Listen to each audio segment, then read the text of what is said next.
So today I'm driving 2 hours to perform at a different city, and it occurred to me how complicated the life of a full-time musician really is.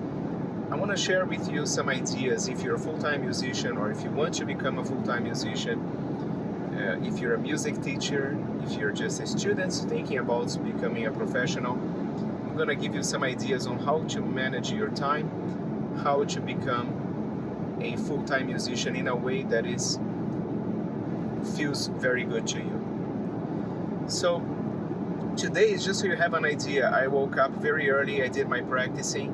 I was able to teach 7 lessons using my system, my practice canvas, which is a system of asynchronous lessons. And I was able to also take a shower, prepare for my gig, and I'll drive 2 hours towards it. Then I'll play from 5:30 until 9. And then I'll come back home, drive 2 more hours, go back home. It's gonna be a full day for me. Mondays are the toughest days, right? I think for everyone, right? So it occurred to me that many musicians are missing out the opportunity to really take advantage of their time. Time is one of the most important things you can have. No matter how much money you have, no matter how many things you have, nothing buys back the time that is lost. And you might not know, but you can be much more efficient with your time if you're a music teacher than you are right now. Just so you know, I taught 7 lessons today, 7 lessons. And how can I do this and still do all the other things, practicing and being able to drive?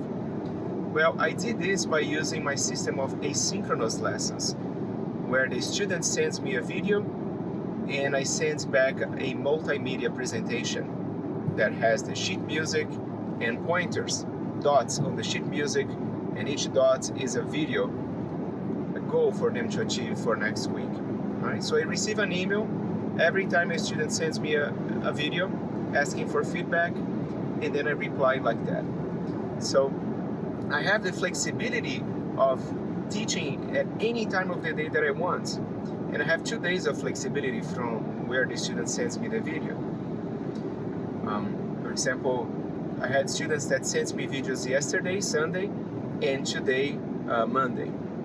And I was able to get to all my videos from yesterday and a few from today. Tomorrow, I'll be able to finish the ones that I didn't have time to. But this way I was able to customize my day, my schedule in a way that made me work at my peak.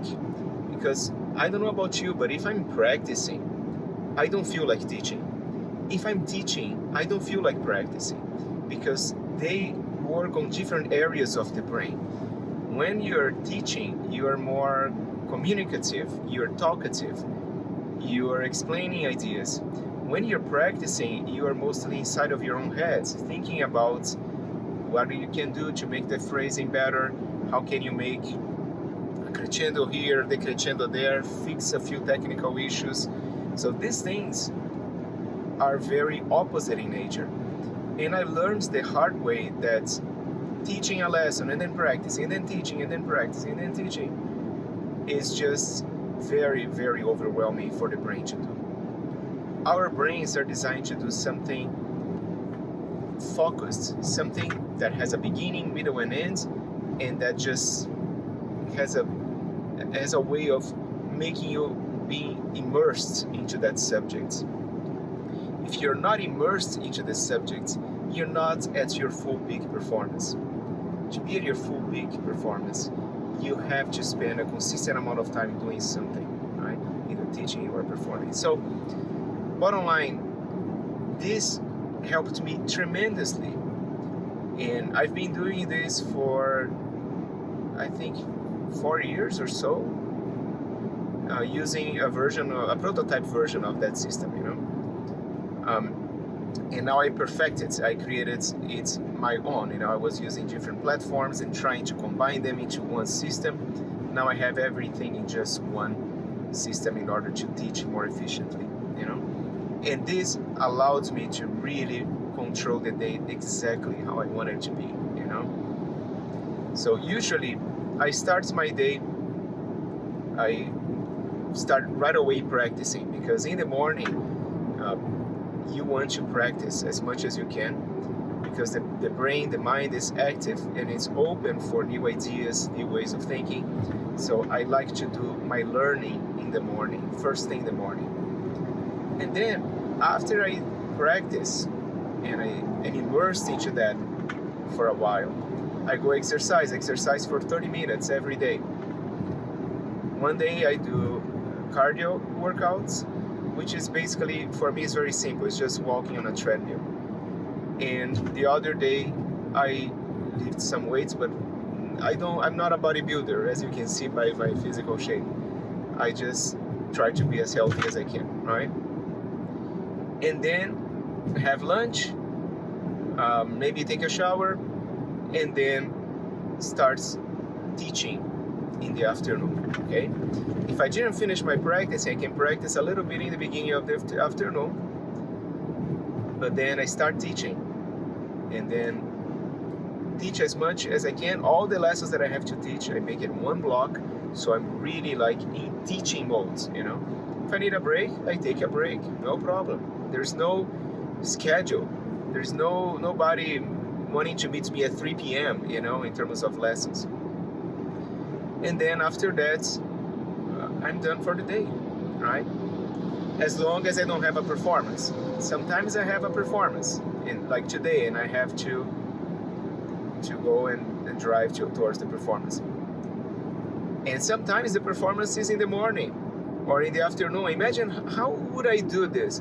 How would I manage to teach? And how would my schedule and logistics look like if I had to keep postponing my lessons all the time because of performances, or because things that happen in life? Sometimes you have a medical appointment, sometimes you have like a family visits that they are coming out of the country to visit you. And having asynchronous communication with my students helped me tremendously. And guess what? It helped them as well, because they can send me that video at any time during the day that they have pre-established. For example, if we choose one day of the week, we choose a Tuesday.